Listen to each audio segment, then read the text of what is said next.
So payuhan mo lahat ng mga tao dito sa Santo Niño na itigil-tigil muna ang pagsasabong. Itigil nilang pagsabong dahil ito ay masama. Dahil pag sinabong nilang manok, nilagyan nila ng buwang, ito ay mamamatay at may gaba na lipak. Di, buisit na. Siyempre, nagdugo naman yun. O wala na. Isang napakagandang araw po sa inyong lahat. Kaya naman siguro kapansin-pansin ng lahat ang isang galyera. Libangan po ito ng mga tao noong mga kapanahunan. Siguro ngayon wala nang nagsasabong. Wala na. Ay, pinatay nila ang manok. Pinatay ang manok. Bakit namatay ang manok? Dahil nilagyan nila ng buwang. Buwang. So yun ang pinakatumpak na dahilan kung bakit ang isang manok ay namatay. Kaya nahinto ang sabong. Meron bang isang lihim na pangyayari na kung bakit huminto ang isang sabong? Ewan ko sa kanila, ba't sila nagtari? Kasi nilagyan nila yun ng kutsilyo sa paa. Ng buwang ba? Ng buwang. So ano masasabi mo sa mga tao na nagsasabong Wanted. sila? Sila ay wanted. So ngayon, gusto nating sabihin sa lahat ng mga tao na ano po ba ang kahinatnan ng isang tao kapag nalulung sa isang sabong? Ito ay binabawal na magsabong sila para mapalayo sa disgrasya. Disgrasya. So anong klaseng disgrasya kaya? Nilalagyan nila ng buwang. Buwang. So yun ang pinakatumpak na dahilan kung bakit ihinto na ang pagsasabong dahil sa baka madisgrasya. Paano na lang halimbawa doon sa mga taong nalulung sa sabong, mayroong pamilya, may mga negosyo na bankrupt, na wala ng hanap buhay dahil sa isang sabong. Gusto kong marinig sa iyong panig na meron kang dapat na ipahiwatig sa kanila na isang pagpapayo nang upang sa ganun huminto na sila sa kanilang pagsasabong. Tigilan na nila ang pagsabong para hindi masaktan ang manok. Dahil nagkabuisit-buisit, dahil nilagyan nila ang manok ng buwang. Kaya ito umulan ng malakas. Nagkalipak-lipak ba? Nagkalipak-lipak. Lipak. Ano ang dapat nating iparating sa kanila na patuloy po silang nagsusugal, Nagbabaraha, cheese. kaya bumagsak ang kanilang ikabubuhay, nalulung sa bisyo at alinman, pati siyabo kasama. So ito na kasama sabong. So gusto ko pong linawin sa lahat at hindi ko lang banggitin kung saan itong sabungan na to. Wala namang pumipigil sa atin na magsabong, magsugal. Pero siyempre kailangan galingan Galingan. para hindi magutom ang pamilya. Di ba nagkabuisit-buisit to, no? Nagtari sila dili, gipatay nila ang manok. Nagpais ko ito, naglipak. Naglipak. So nagkabuisit-buisit. Anong maiparating mo sa kanila? Napadama ko sa kanila na ang pagtatari ng manok, wag nila lagyan ng buwang. So Para hindi magalit ang lipak. So ibig sabihin kalangitan ang nagalit. Di, buisit na. Siyempre, nagdugo naman yun. O wala na. Pag nagdugo na, wala nang manok, patay na. Patay na. Lipak. So ibig sabihin Magabaan na. gabaan na. Oo, magabaan. Matawag natin na lipak yung nagdugo. Kahit wala pong aktual na lipak na galing po sa kalangitan, kapag ang isang bagay o ang isang manok nagdugo ay matatawag nating lipak.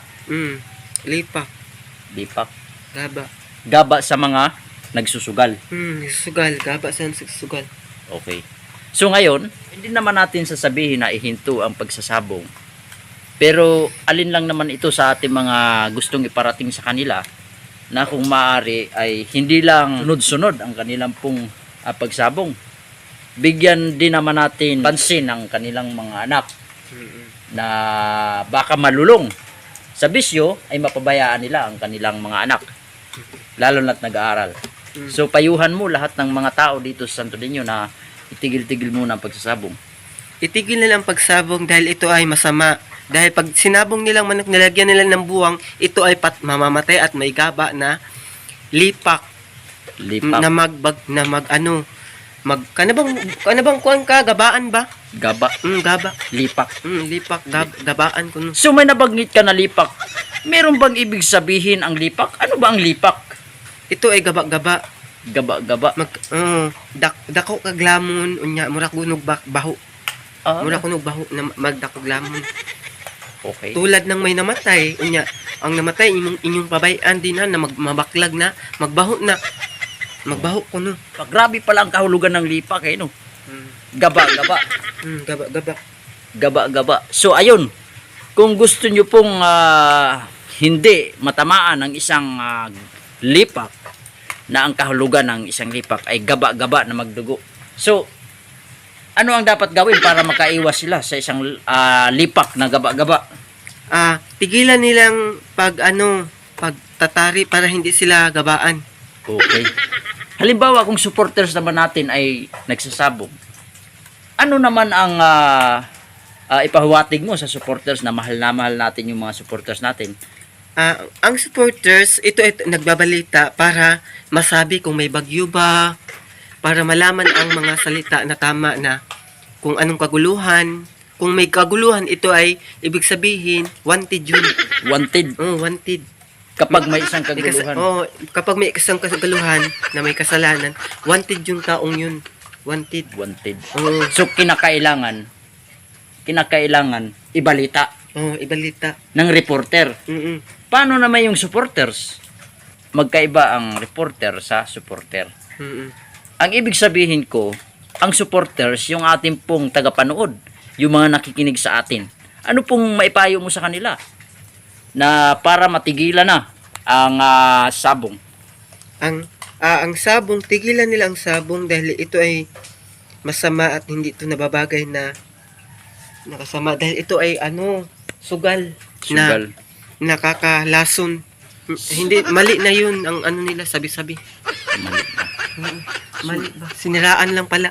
Siniraan. Siraan ka. Mali yun ang Siyempre, nilagyan nila ng buwang wala na yung manok mo, patay na yun. Patay na. So, naipasok tayo sa isang pandaraya. Kapag tayo ay nagsasabong, maraming pandaraya. Di po ba? Kapag ang isang patalim na bulang ay nilagyan ng lason, ito ay merong isang pandaraya. Ano masasabi mo doon sa mga taong nandaya? Pwede mo bang masabi sa kanila, doon sa mga taong nandaya, ano pong may payo mo sa kanila? Nang daya sila, niloko. Anong may payo mo? Ayun lang, niloko gani, dinaya. Dinaya. So wala ka ng additional. Wala na. So ngayon, patapos na ang video natin. So magpapasalamat tayo sa ating mga supporters dito po sa Santo Niño. Sige, magpasalamat tayo. Salamat at natapos na ang report namin na magsabi ng totoo. Salamat sa nouns ng salita. Ng salita, sa wika, ng pagsasalita namin. sa gawa, Ng tama at ng katotohanan. magpakailanman. Kami po, si Aldrin at si Bibagakay, hindi kayo tatantanan sa salita, sa wika at gawa. Magpakailanman.